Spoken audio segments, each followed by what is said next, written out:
అద్భుతంగా ఉంది, కాలిపోతుంది. సో ఈ పచ్చడి ఏంటి ఏం కథ అని చివరి వరకు చూడండి. అద్భుతంగా ఉంది, నెక్స్ట్ లెవెల్లో ఉంది.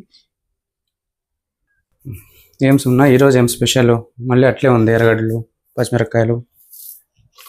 ఇవాళ కూడా ఒక రోటి పచ్చడి స్పెషల్ అనమాట.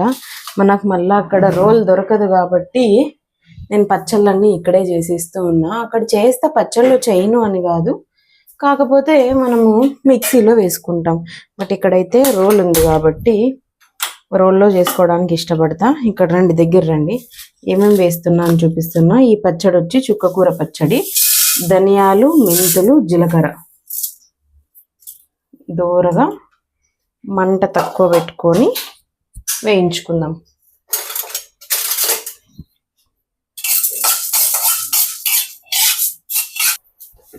సో ఏం చేసినాము అనేది మ్యాటర్ కాదు, చేసినామా లేదనేది మ్యాటర్ అని అట్లా కొంచెం కలపాలి. అప్పుడే హెల్ప్ చేసినట్లు అనుకుంటారు అందరు.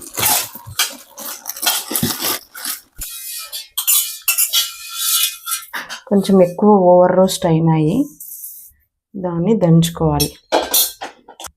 అవి చల్లారేలోపు మనం ఒక రౌండ్ పల్లీలు కూడా వేయించుకుందాం.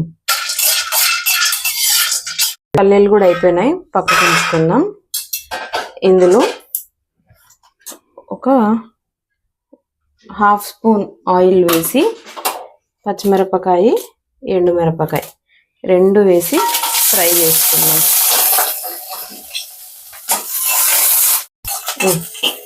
ఇవి కూడా వేగిపోయినాయి. ఎక్కువ వేయించుకోకూడదు అనమాట, వేయించుకుంటే పచ్చళ్ళలో ఫ్లేవర్ పోతుంది. అంతే, ఇవి తీసేసుకొని ఇవి చల్లారినాక మళ్ళీ నెక్స్ట్ స్టెప్స్ చూపిస్తా. ఈ లోపల ఇంకొక స్పూన్ ఆయిల్ వేసుకొని మనం కట్ చేసి పెట్టుకున్న ఉల్లిపాయలు ఫ్రై చేసుకోవాలి. ఇవి కూడా అంతే లైట్గా వేయించుకోవాలి. చాలా ఉల్లిపాయలు కూడా పక్కకు తీసుకొని అదే మనం మిక్సీకి అయితే అన్నీ ఒకసారి వేసి రుబ్బుతాం, కానీ రోటి పచ్చడికి అట్లా వేస్తే మన మాట విందనమాట. దాని మాట మనం వినాల. సో దానికి స్పెసిఫిక్గా చేయాలి. ఇక్కడ చూసారా, చుక్కకూర నీట్గా వాష్ చేసి నేను 3 కట్టలు తీసుకున్నా. 3 కట్టలు ఎంత అవుతుందో చూపిస్తాను చూడండి. మీకు కూడా 3 కట్టలు 3 పిడిగళ్ళు కూడా కాదు, ఒక్క పిడికి అయితే గ్రేట్ అప్ప. ఇదంతా ఎంత అవుతుందో అసలు, అంతా బాగా వేసుకోవాలి. ఈ టైంలో కొద్దిగా చింతపండు వేసుకుంటే మనకి రుచి ఇంకా బాగొస్తుంది అనమాట పచ్చడి. చాలా మంది అంటారు చుక్కకూరే పుల్లగా ఉంటుంది, మళ్ళా చింతపండు వేసింది సుమన అని. ఎస్, మీరు వేసి చూడండి, సుమన ఎందుకు చెప్పింది అని అర్థమవుతుంది. ఓకేనా? చూడండి, అప్పుడే సగానికంటే తక్కువ అయిపోయింది.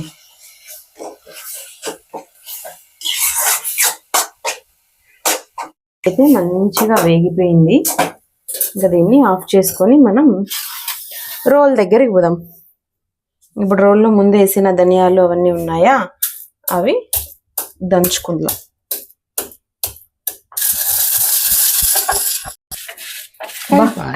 నూరుతుంటే నిజంగా ఆ వాసనలు, అందుకేనేమో అప్పట్లో అందరూ నూరేవాళ్ళు. టేస్టే కాదు అసలు, ఫ్లేవర్స్ కూడా అద్భుతంగా తెలిసిపోతాయి.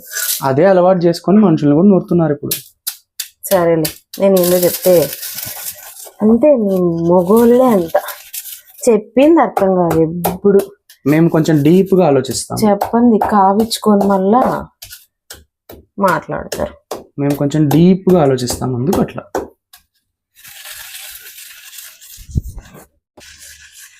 ఇలా కచ్చాపచ్చ అయిన తర్వాత పచ్చిమిరపకాయలు ఒక్కోటే స్టేజ్ బై స్టేజ్ ఓపిగ్గా చేసుకోవాలి.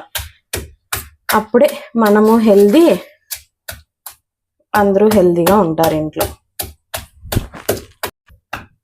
ఈ మాత్రం కచ్చాపచ్చ అయిన తర్వాత మనం ఉల్లిపాయలు చాలా మంది లాస్ట్లో వేసుకుంటారు, బట్ నేనైతే ఫ్లేవర్ కోసం ఇప్పుడే వేస్తున్నా. ఇది ఎస్పెషల్లీ చుక్కకూర పచ్చళ్ళు. సో ఉల్లిపాయలు వేసిన తర్వాత 70% మెదిగింది. ఇంక ఇప్పుడు మనం ఆకుకూర వేసి రుబ్బడమే.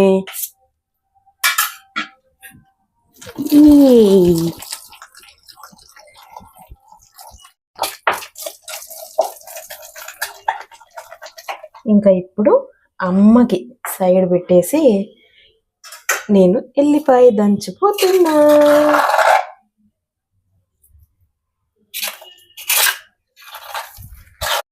ఏ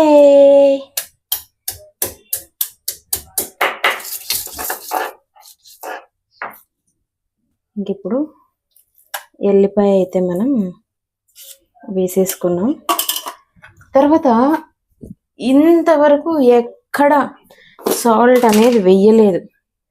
సో ఇప్పుడు సరిపడా సాల్ట్ వేసి ఇంకా ఇక్కడ సాల్ట్ వేస్తా. ఇంకా ఇది అంతా తీసేసి హ్యాండ్ వాష్ చేసుకొని దాన్ని ముట్టుకోవాలి. అలా ముట్టం.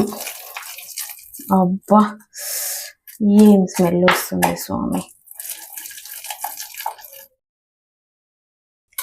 ఆహా, వేడి వేడి పొగలు వచ్చే అన్నం, రోటి పచ్చడి, గేదె నెయ్యి.